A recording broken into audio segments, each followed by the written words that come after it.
I almost sabotaged myself a few days ago. I'm glad that I caught it in time and had a chance to correct it before I lost my opportunity. And that made me want to spend some time and talk about it this week. Have you ever felt like you're getting in your own way, even though you desperately want to move forward? Or maybe you keep experiencing intense emotional responses, leaving you drained and confused about why it happens.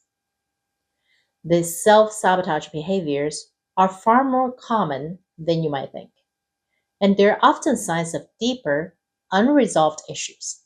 So, let's take a look at why we self sabotage, why emotional triggers pop up, and most importantly, how to handle them in a way that lets us finally move forward. Now, why do we sabotage ourselves? On the surface, it seems counterintuitive, right? But when we dig a little deeper, self sabotage often serves as a type of protection. Think of it as your mind's attempt to keep you safe from disappointment, rejection, or change. So even when we deeply want to succeed, there's often a part of us that's holding back, fearing the unknown or fearing failure. If you've watched my video about how to love loudly, you might remember that I was always the one who secretly had a crush on someone because I never had the courage to express my feelings. And if someone showed that they were even just remotely interested in getting to know a little bit more about me, I would back out and hide behind the walls. And I would look for evidence that they were actually not into me. I'll put a link down below if you want to watch that video.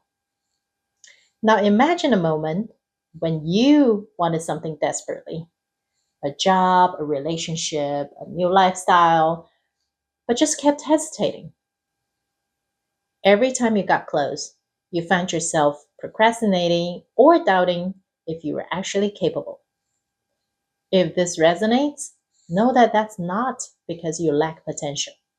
It's often because somewhere along the way, you learn that staying where you are, even if it's uncomfortable, feels safer than stepping into the unknown. And self sabotage can show up in so many ways: procrastination, overthinking, doubting your abilities, or even rejecting help. Understanding these behaviors as protective mechanisms can be incredibly freeing. It's like instead of criticizing yourself, you start to see your actions as a part of your journey, and that alone can change your perspective.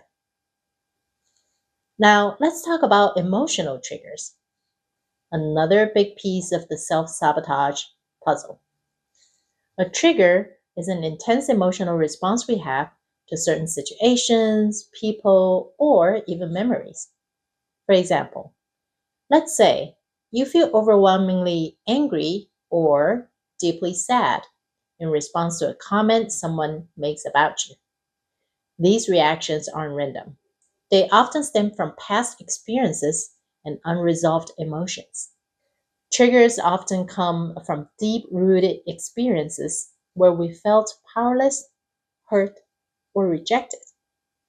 When something in our current life even remotely resembles these past situations, it triggers those old emotions, pulling us back into a place we're feeling unworthy, incapable, or afraid. Recognizing this pattern is so important. Rather than seeing triggers as something wrong with us, we can start seeing them as clues. These intense emotions show us where we need to bring compassion, patience, and healing. So next time you feel triggered, try asking yourself, what is this really about? What is this emotion trying to show me? So, how do we begin to overcome self sabotage? The first step is recognizing when it's happening. Self sabotage often comes with specific behaviors, putting things off, feeling stuck, or even suddenly questioning if we're capable. Recognizing these patterns instead of ignoring them can help us stop them before they take control. Now, the next step is patience. This isn't about fixing everything overnight, okay?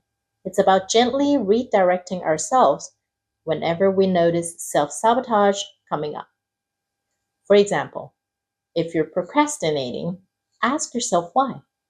Are you afraid you won't succeed? Do you feel undeserving of success? When you address the underlying feelings, the hold of self sabotage can start to lessen. Now, let's get practical about emotional triggers. When you feel a surge of emotion, grounding techniques can be incredibly helpful. Grounding is about connecting with the present moment rather than getting swept away by intense emotions. You can try deep breathing, focusing on your surroundings, or even placing your hand on your chest as a comforting gesture. These small actions create space between you and the trigger, allowing you to pause and regain control. After you've grounded yourself, take a moment to reflect on what triggered the reaction. Ask yourself, what does this remind me of? Or, why did this feel so intense? Understanding the why behind your reaction can reveal patterns and unresolved emotions that may need attention. This reflection isn't about judgment, it's about curiosity. You're learning about yourself, and every insight is a step toward healing. Sometimes journaling about triggers can be really beneficial too. Writing down your feelings and what triggered them can help you process your emotions in a more constructive way. Over time, this can reveal patterns, allowing you to anticipate triggers and prepare for them. One way to break the cycle of self sabotage is to celebrate small wins. Self sabotage often makes us focus on the big picture in a way that feels overwhelming. But when we focus on small, manageable steps, we're building a foundation of self trust.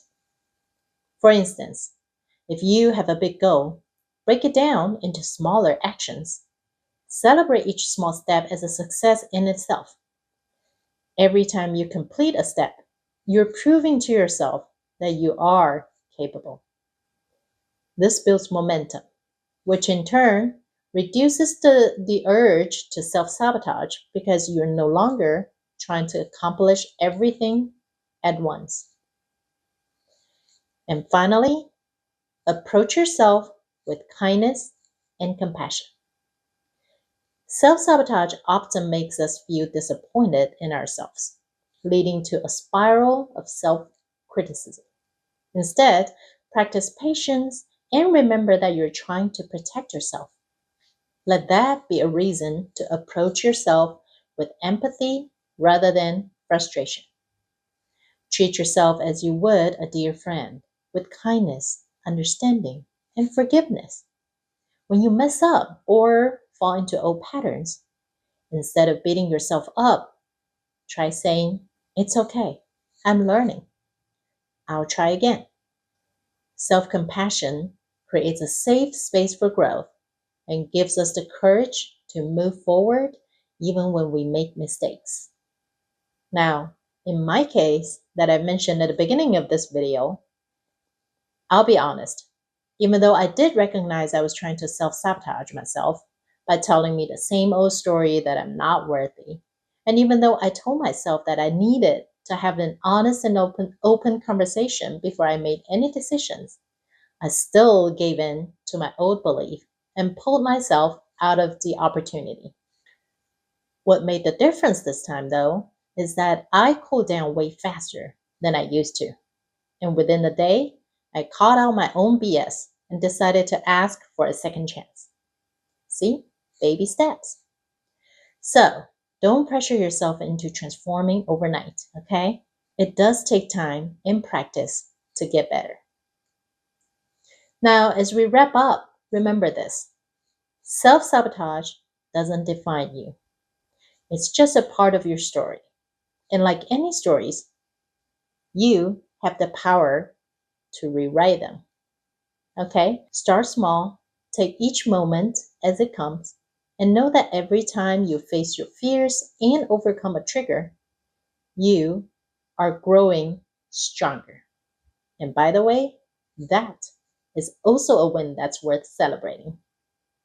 Thank you so much for joining me today.